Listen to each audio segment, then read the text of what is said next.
येणाऱ्या काळात शिवसेना आपल्या दारी हा उपक्रम ग्रामीण भागातही राबवण्यात येईल असे उमेश गुंजाळ यांनी पत्रकार परिषदेत सांगितले।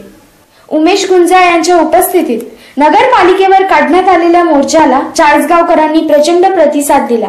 पप्पू गुंजाळ यांचे बंधू उमेश गुंजाळ यांच्या एंट्रीने शिवसेनेमध्ये पुन्हा जोश संचारला आहे।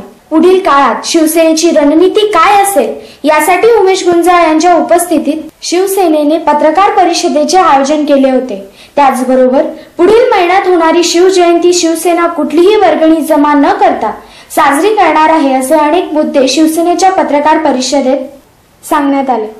शिवसेनेचे दिवंगत नेते रमेश गुंजाळ यांनी नागरी समस्या सोडविण्यासाठी शिवसेना आपल्या दारी हा उपक्रम सुरू केला होता। त्यांच्या निधनानंतरही त्यांचे स्वप्न पूर्ण करण्यासाठी शिवसेना हा उपक्रम आता खेड्यापाड्यात राबविणार आहे। येणाऱ्या काळात शिवसेना चाळीसगाव तालुक्यात व्यापक प्रमाणात सामाजिक काम करणार आहे। त्यामध्ये चाळीसगाव MIDC मध्ये उद्योजक यावे, तरुणांना रोजगार मिळावा यासाठी शिवसेनेच्या माध्यमातून उद्योग मेळावा घेण्यात येणार आहे।